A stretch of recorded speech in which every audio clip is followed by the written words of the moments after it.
कहा इनके पास मत जाना। मैंने कहा क्यों? बोला ये तुम्हें अपने संस्था में लेंगे, फिर तुम्हारा ब्रेन वॉश करेंगे, फिर कहेंगे कि अब क्रांति आएगी, अब सब दुख दर्द खत्म हो जाएंगे, लेकिन कभी नहीं आएगा और फिर तुम एक उम्र के बाद फ्रस्ट्रेशन में चले जाओगे। ठीक है, और अरे मैंने कहा तो संस्थाओं से दूर। फिर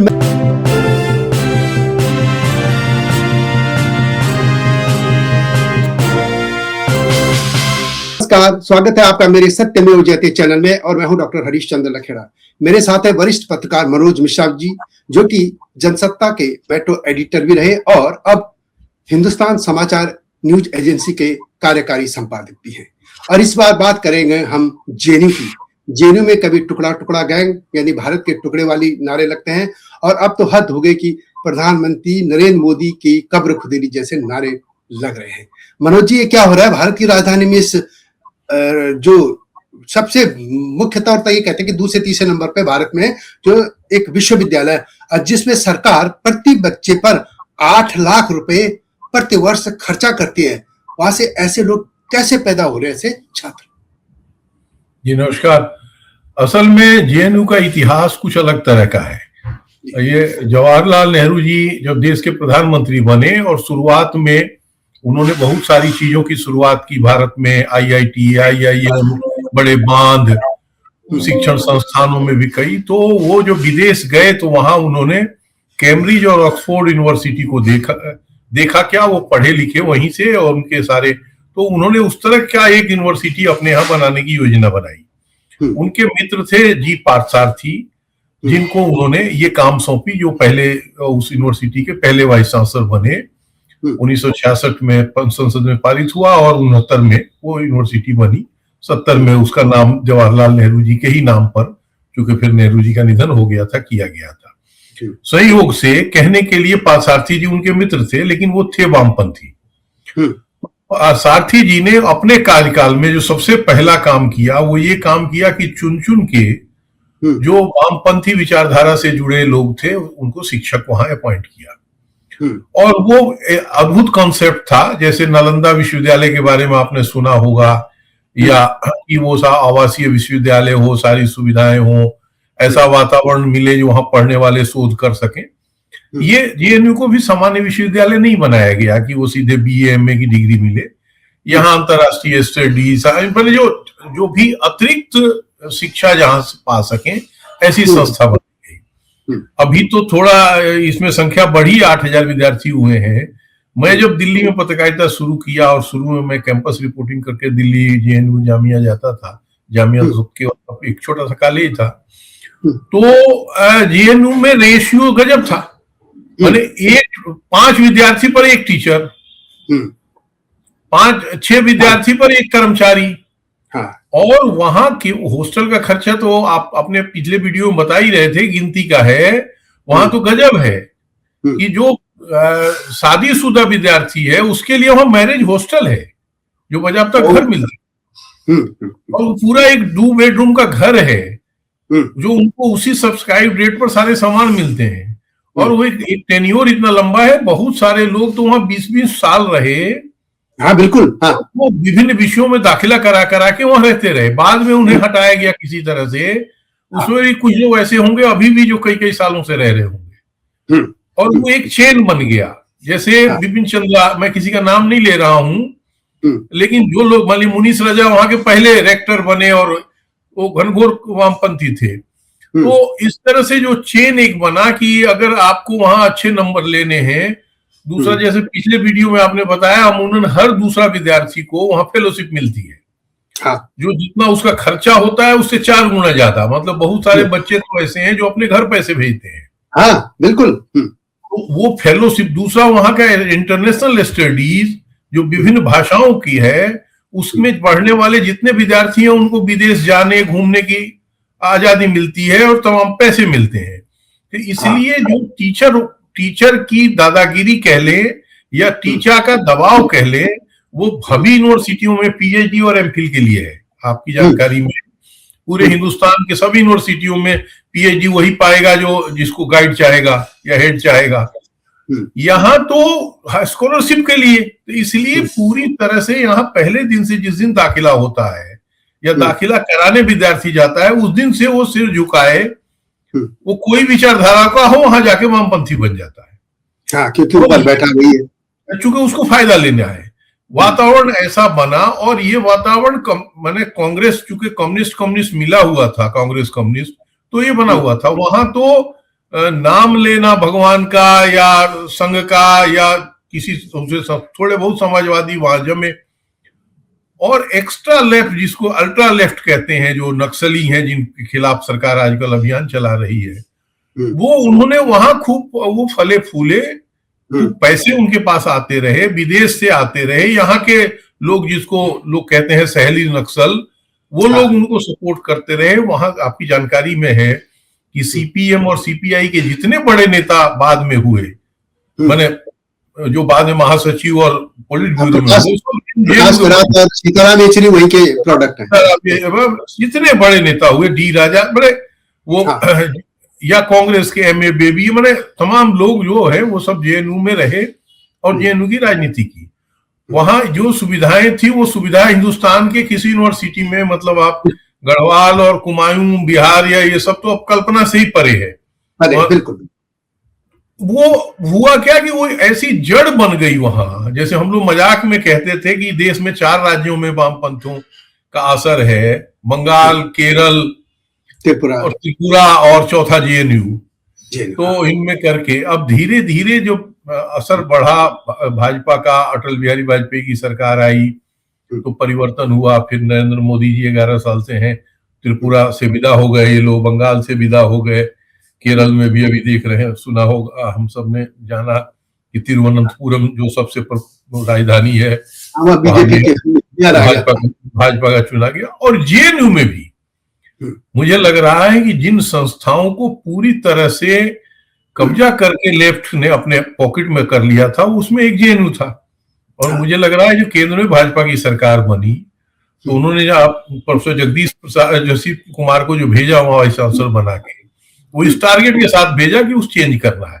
अब काफी बना हुआ, अटल बिहारी वाजपेयी के नाम पर एक स्टडी सेंटर बन गया, और वो चेंज हुआ और ये टसल शुरू हुआ। पहली बार एक आध काउंसलर वगैरह जीतते थे विद्यार्थी परिषद जो आरएसएस से जुड़ा, टक्कर देते हैं। अब वो तो मेन टक्कर में आ गए। इसका मैं एक किस्सा मैं भी बताता हूँ कि जब मैं जनसत्ता छोड़ के गया था सहारा में, तो कुछ दिनों मुझे ये यूनिवर्सिटी देखने को कही गई, तो मैं गया था यहीं जेएनयू में कवर करने। तो आपको याद होगा अध्यक्ष वही थे जिनका, बिहार के थे, जिनका मर्डर कर दिया गया था, चंद्रशेखर। हाँ, तो चंद्रशेखर से मेरी अच्छी वो हो गई थी मित्रता जैसी, हम बैठते रहते थे वहां तो पत्थरों में बैठते हैं। तो बहुत से लोगों से बात हुई, तो लोगों ने मुझे बताया कि पहले यहाँ पे जो, मतलब जेएनयू की मेरी पहली खबर थी, उसी हेडिंग ये थी कि अब वामपंथ के गढ़ में विवेकानंद पर भी चर्चा शुरू। ये था कि वो कहते थे कि पहले वामपंथियों में ही एसएफआई, एआईएसएफ वगैरह जितने भी इनके धड़े थे, वो आपस में ही करते थे कि नहीं ये हमारा वामपंथ अच्छा, उनका वामपंथ, इसी में चर्चा होती थी कि नहीं मार्क्स गलत, वहां लेनिन अच्छा, वहां जो भी इनके लोग थे वो अच्छा। लेकिन उस दौर में जब मैं गया था तो तब शुरुआत हो गई थी कि एक ये एबीवीपी पहुंच गई थी, जो ये विवेकानंद पे मेरा एक इंडिकेशन था, मतलब अब हिंदुत्व की भी चर्चा होने लग गई थी। वो शुरुआत का दौर हो गया था, लेकिन 3 दशक हो गए, 3 दशक तक भी ये जड़े जो आपने कहा ना, असल में सीपीआई एमएल के जितने छात्र संगठन हैं, जितने संस्थाएं, वो आप हम गिन नहीं सकते। हाँ। मैंने एक सीपीआई सीपीएम तो है ही, उसके अलावा जो एमएल के गठन, लेकिन उसमें जो एक दो थोड़े बड़े हैं, उन्होंने मिलकर ऐसा बनाया था। और बिल्कुल आप सही कह रहे हैं, पहले वो लड़ाई एआईएसएफ, मतलब सीपीआई के छात्र संगठन, एसएफआई सीपीएम के छात्र संगठन, और ऐसा जो माले का छात्र संगठन, इन तीनों में ही होती थी। कांग्रेस का एनएसयूआई जो है वो, या समाजवादियों का समाजवादी युवजन सभा, या विद्यार्थी परिषद, ये पुछल्ला जैसे वहां थे, थोड़े से लोग गए हुए।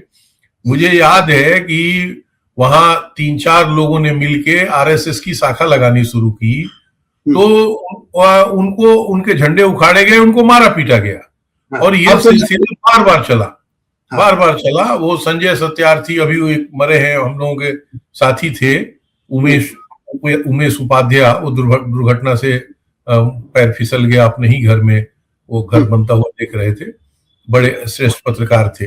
अच्छे थे, दूरदर्शन में भी लंबे समय तक रहे। तो इन लोगों की टीम थी, इन लोगों ने थोड़ा बहुत प्रयास करके वहां बदलाव किया था, लेकिन जो बड़े पैमाने पर, चूंकि वो टीचर से लेके कर्मचारी तक और फर्स्ट ईयर के विद्यार्थी से लेकर रिसर्च करने वाले तक में वो पौध बनी हुई थी। और ये एक आम धारणा तब नहीं, आज भी हरीश जी, आज भी यही धारणा है कि वहां अगर आपको दाखिला चाहिए, जैसे आपको एक नाम याद होगा, देवी प्रसाद त्रिपाठी, डीपी त्रिपाठी, जो बहुत चर्चित नाम थे, हर दलों में उनका हर दलों में असर था। वो भी शासन के अध्यक्ष रहे, जेएनयू में भी और इलाहाबाद के भी। एनसीपी के नेता थे ना, जो एनसीपी के नेता रहे, सब दलों में उनके अच्छे संबंध। हाँ, जिनको राज्यपाल बनाया तो अगले दिन घोषणा हुई और जिससे उनकी डेथ हो गई, मतलब शपथ नहीं ले पाए। नहीं, राज्यपाल तो नहीं, उनको आंख से दिखने में परेशानी थी, जो भी था। तो वो कई भाषाओं के जानकार थे, राजीव गांधी भी उनको बड़ा स्नेह करते थे। मैं उनका संदर्भ इसलिए कह रहा हूं कि उन्होंने जब अध्यक्ष थे तो प्रयास करके, ये जो अपने पिछले वीडियो में बता रहे थे कि जो आर्थिक रूप से कमजोर है उसको दाखिले में प्रायोरिटी हो, उसकी फीस कम हो, ये डीपीटी ने लागू करवाया था। ये लागू होने के बाद थोड़ा सा सिचुएशन वहां बदला था, बैलेंस बदला था कि गांव देहात से भी बच्चे यहां आने लगे।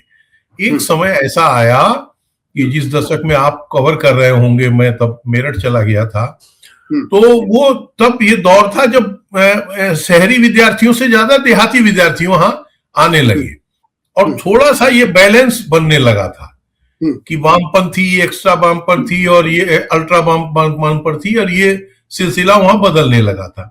लेकिन जो खतरनाक ट्रेंड है, जिसकी बात हम लोगों को करनी चाहिए और हम जो कर रहे हैं, कि आपने वामपंथी अपने को दिखाने के लिए आप देश के खिलाफ, सेना के खिलाफ, नरेंद्र मोदी व्यक्ति नहीं है ना, प्रधानमंत्री, इस देश का प्रधानमंत्री है, इस देश के 140 करोड़ लोगों का चुना हुआ नुमाइंदा है।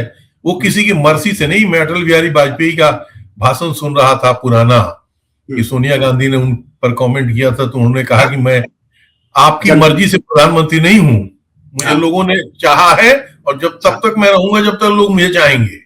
तो वही है, नरेंद्र मोदी किसी की कृपा से प्रधानमंत्री नहीं बने हैं भाई, उनको चुना है देश के लोगों ने, और आप उनको गाली दे रहे। मेरी जानकारी में इस बात की मैं पुख्ता जानकारी है कि प्रधानमंत्री और जो इस तरह के पद पर बैठे, संवैधानिक पद पर बैठे हुए, उनके बारे में आप नारेबाजी नहीं कर सकते। ऐसा होना भी नहीं चाहिए ना, उम्र में बड़े हैं, पद में बड़े हैं, चाहिए, नहीं किया है तो गलत किया है। पुलिस को कार्रवाई करनी चाहिए, और देश के टुकड़े होंगे, और इंशाअल्लाह। और अच्छा, दूसरा, अब आप तो इसमें रहे नहीं ना पार्टी, अब तो अदालत है भाई। अदालत में सरकारी वकील ये पक्ष रखेगा कि हाँ, इनको जमानत नहीं दीजिए, इतना ही तो होगा। बाकी फैसला तो जज को करना है।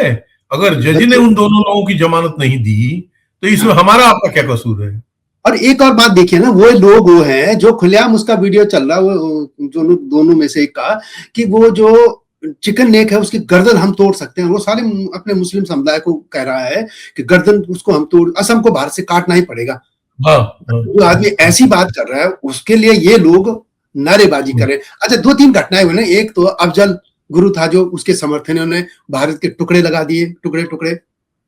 अच्छा, दुख की बात यह है कि उस घटना में जो मुख्य तौर पर उस समय जो अध्यक्ष था उस जेएनयू का, कन्हैया कुमार, उसको कांग्रेस अपने गले लगा देती, महासचिव बना देती है, चुनाव लड़वाती है।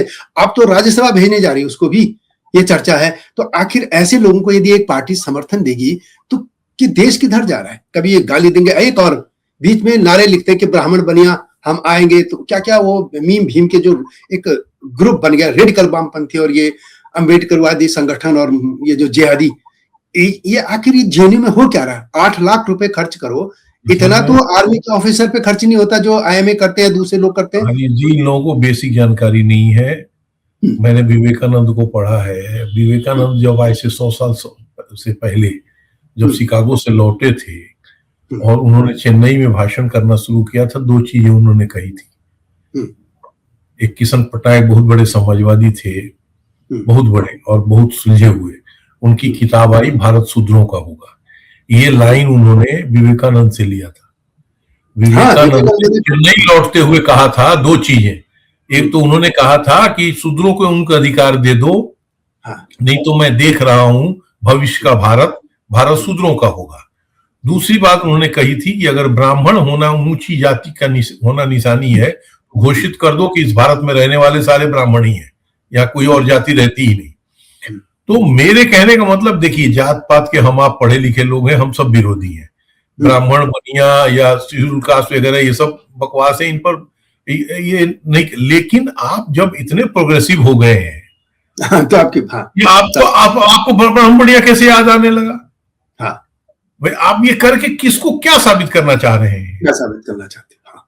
भाई जब आप राजनीति, ये वोट की राजनीति है भाई। लोहिया ने कहा था ना कि जिसकी जितनी संख्या भारी उसकी उतनी हिस्सेदारी। भाई बीएसपी ऐसी पार्टी उत्तर प्रदेश में शासन में आ गई। लालू यादव 20 साल सरकार चलाए। हाँ। इसीलिए ना कि सबका वोट बराबर है, संविधान में मिला है, सबने वोट किया और सबको सरकार बनाने का अवसर मिला। तो इसलिए ये तो फजूल की बात है। दूसरा, दोनों चीजें आप कैसे कहेंगे? मतलब इधर भी गप, उधर मीठा मीठा गप।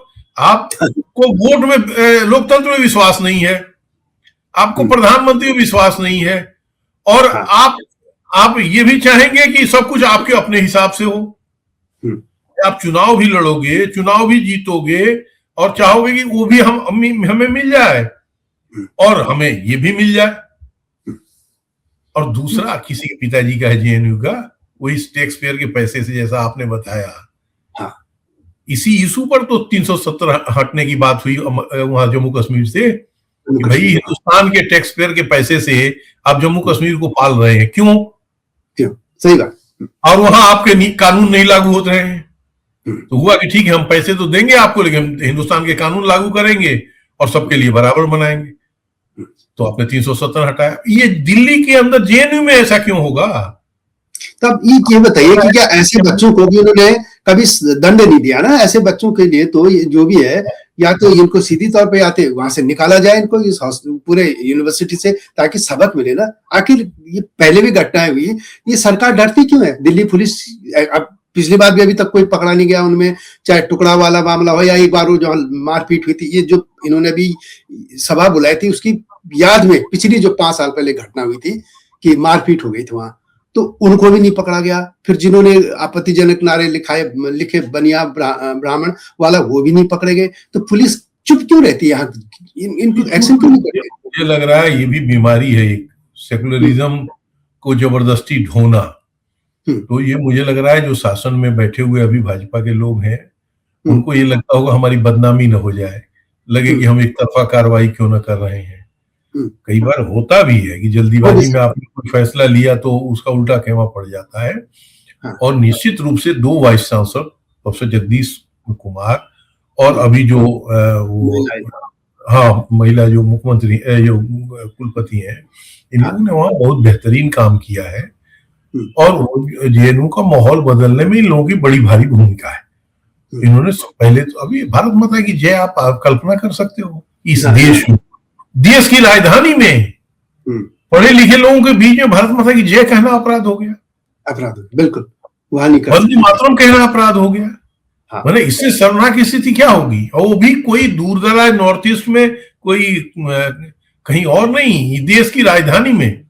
तो इसलिए ये तो हालात बदलना, जो आप कह रहे हैं, निश्चित रूप से इस पर कड़ाई करनी चाहिए। और हालात, इसके बाद आप लोग सबक कैसे मिलेगी? पहली बार ऐसा हुआ है कि विद्यार्थी परिषद के लोग, मैं ऐसा नहीं है मैं विद्यार्थी परिषद वाहवा कर रहा हूं, मतलब मैं ये कह रहा हूं कि भाई कोई भी यूनिवर्सिटी, चाहे वो दिल्ली यूनिवर्सिटी हो या इलाहाबाद यूनिवर्सिटी हो या गढ़वाल यूनिवर्सिटी हो या बिहार पटना यूनिवर्सिटी हो, भाई सभी विचारधारा के विद्यार्थी रहे हैं, सबको बोलने की आजादी इस देश के संविधान ने दिया है, चुनाव लड़ने की आजादी। सब तो ऐसा क्यों होगा कि ये प्रिविलेज हो जाएगा कि कोई लड़ ही नहीं सकता, उसको आप बोलने नहीं देंगे और झूठ मूठ की नौटंकी करेंगे। हिंदुस्तान पर चर्चा नहीं होती है वहां। पता नहीं आपको कभी मौका मिला है कि नहीं, वहां एक प्रेसिडेंशियल डिबेट होता है। इलेक्शन एक दिन पहले, वहां छात्र चुनाव से एक दिन पहले वहां प्रेसिडेंशियल डिबेट होता है रात को। एक तो अजीब है, वहां निशाचर कॉन्सेप्ट है। दिन में चुनाव प्रचार नहीं होता, रात को होता है। हाँ, तो वो प्रेसिडेंशियल डिबेट रात को होगा और रात उसमें इशू हिंदुस्तान कम होगा, फिलिस्तीन उसमें होगा। दुनिया इशू बनेगी। अरे भाई वो ही जानना हमारे लिए जरूरी है, लेकिन पहले हम जहां रह रहे हैं, जिस उसके प्रांत बाद में है, जिस देश में है, जिस मोहल्ले में है, उसकी भी तो चिंता करनी चाहिए। लेकिन वो है शुरू से परंपरा बनी हुई है। अब देखिए आने वाले अच्छा, मुझे समय में। लगता है देखिए इन बच्चों को ना इसमें दो तीन बातें आती हैं। जो अधिकतर ये बच्चे हैं ये बहुत गरीब परिवारों से आते हैं, खासतौर पर ये आते हैं पश्चिम बंगाल, उड़ीसा, बिहार, झारखंड और कुछ कुछ छत्तीसगढ़, जो ये इस तरीके की नेतागिरी करते हैं। वैसे तो पूरे भारत से आते हैं लोग। तो जो इस तरीके के जो रेडिकल हो जाते हैं ये इन तीन चार इलाकों से आते हैं, गरीब परिवार के हैं, और फिर वामपंथियों के ब्रेन वॉश में ये वहां चले जाते हैं।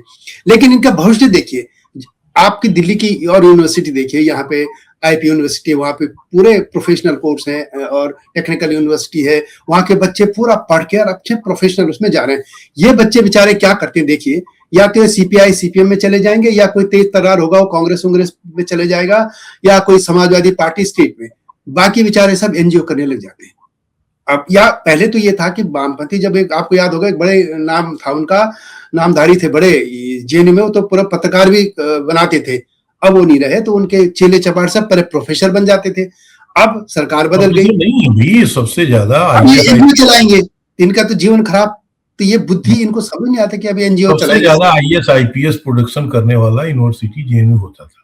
था अब ये बड़ी, हाँ अब अभी धीरे धीरे ये हो गया, केवल आप देश के टुकड़े होंगे, इंशाल्लाह करिए अरे एनजीओ चलाओ। हाँ एनजीओ चलाओ, और धीरे धीरे वहां बर्बाद होके नशे की गिरफ्त। सबसे जो खतरनाक ट्रेंड हुआ है, हाँ, जिस पर लोगों का ध्यान नहीं गया है, नशा तो खैर हर यूनिवर्सिटी कॉलेज में आ गया है, युवा पूरा इस देश का दुनिया का बर्बाद हो रहा है।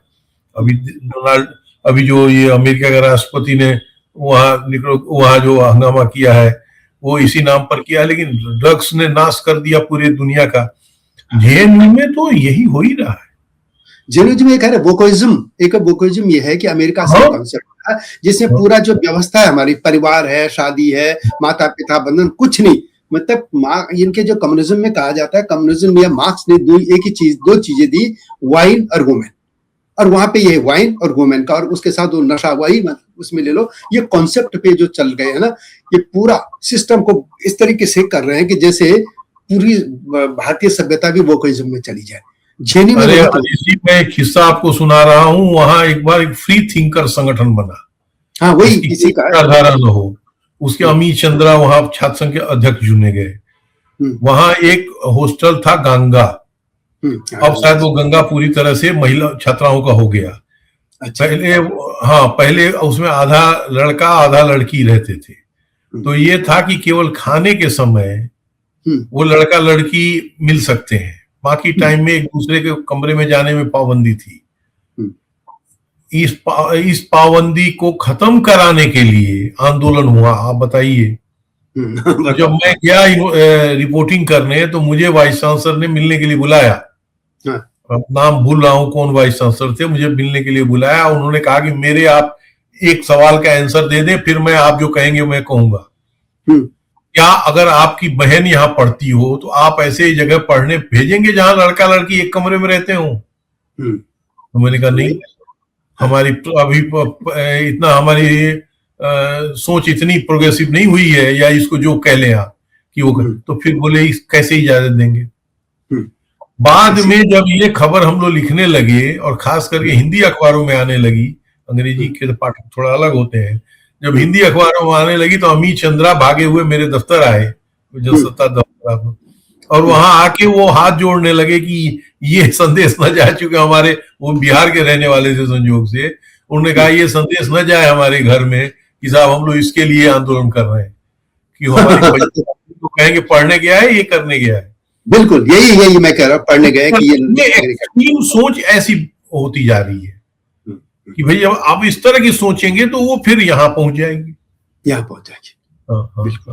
तो आखिर आप ये बताइए कि इन लोगों को ये बोलने की स्वतंत्रता की बात करते हैं कि फ्रीडम ऑफ एक्सप्रेशन है, लेकिन आर्टिकल 19 जरूर ये कहता है, लेकिन वहीं पर संविधान में ये भी है कि आपकी स्वतंत्रता बोलने की वहीं तक सीमित है जब आप दूसरे की स्वतंत्रता में दखल न करें। या हमें एक चीज और पत्रकारिता में सिखाया जाता था पहले कि भाई आपका हाथ तक वहीं तक घूम सकता है जहां तक दूसरे की बॉडी टच ना हो, नाक टच ना करे, यदि मेरे हाथ घुमाने की स्वतंत्रता है, लेकिन यदि मैं दूसरे की बॉडी पे टच करते हुए कर रहा हूं तो वो मेरी स्वतंत्रता खत्म होती है। आखिर इनको ये क्यों नहीं सिखाया जाता? आपको ठीक है, आप दिन भर आलोचना कीजिए प्रधानमंत्री की, आलोचना तथ्यों पे, पर गाली क्यों? सवाल ये भी था ना, गाली क्यों? सही बात है। दूसरा मतलब आज तो मैंने जो चुना हुआ इस देश का प्रधानमंत्री है या गृह मंत्री है या मुख्यमंत्री है, आप कैसे उसको अपशब्द बोल सकते हैं? किसी को कैसे बोल सकते हैं? किसी को मेरा तो कहना है उन लोगों को भी नहीं बोल सकते। मान लीजिए ज्योति बसु या बुद्धदेव भट्टाचार्य या उनके भी जो मुख्यमंत्री हैं, पिल्लई या किसी को क्यों बोलना? ये तो संविधान ने हमें बोलने की आजादी दी है, इसका मतलब कुछ भी थोड़ी बोल देंगे। अभी भारतीय संस्कार तो ऐसे ही है ना कि हम अपने बड़ों की उम्र में चाहे कैसा भी उसकी कद्र करते हैं। ये लोग सब गांव से, यार गांव में है क्या? हम अपने गांव बुजुर्गों की इज्जत नहीं करते हैं? वो तो छोड़ चुके, गांव तो ये लोग सब छोड़ चुके, संस्कार छोड़ चुके, तभी तो यहाँ आके। अब बताइए, ये कोई इशू होना चाहिए कि देश को टुकड़े होंगे और हम सिलगुड़ी नेक जो कहता है उसको तोड़ देंगे? इनके तोड़ने से वो टूट जाएगा? ये 140 करोड़ का देश बर्दाश्त कर लेगा? कि इनको आर्मी पे विश्वास नहीं है, जो लोग ऐसी बात करते हैं। हाँ, जिन्हें आर्मी पे विश्वास नहीं। दुनिया की तीसरी सबसे बड़ी आर्मी हिंदुस्तान में है, सेना, और उसको आप ऐसे ही चैलेंज देते हुए कोई वो उठाई गिरी आके इनको कर देगा। तो वही मुझे याद है कि एक बार, आप अगला विषय भी शायद इसी तरह, मुझे एक बार अटल जी प्रधानमंत्री बने तो श्रीनगर गए और उन्होंने वहां कहा कि लोकतंत्र में बातचीत जो है वही हर समस्या का समाधान का सबसे बढ़िया साधन है, लेकिन अगर आप बंदूक की ही बात करोगे तो ये आप जान लो कि सरकार की बंदूक ज्यादा ताकतवर होती है। ज्यादा ताकतवर, बिल्कुल बिल्कुल, सत्ता की ताकत। तो मुझे लगता है कि इनके नेताओं को, चाहे वो सीपीएम है, सीपीआई है, माले है, जो भी है, इन लोगों को अब समझना चाहिए कि भारत की संस्कृति के बगैर यदि काम करेंगे तो ऐसे हाशिए पर चले जाएंगे। अब मुझे नहीं लगता कि ज्यादा दिन, अब जेएनयू भी धीरे धीरे मुझे लगता है इनका गढ़ ढह जाएगा और एक गालीबाजों की भी अकल ठिकाने आ जाएगी कि अब उनको एनजीओ चलाने के अलावा कोई रास्ता नहीं है। ये बच्चे जो है ये ज्यादा किसी पार्टी में चले जाएंगे, बहुत कम होंगे ना जो कन्हैया कुमार जैसे, जो कांग्रेस में अच्छे उसमें या कांग्रेस के बड़े नेता के नजर में आ गए। अन्यथा बेचारे, आप देखिए ना कभी प्रेस क्लब में जब कार्यक्रम होता है तो कौन आते हैं झोला उठा के? ये तो आते हैं जेएनयू के लोग।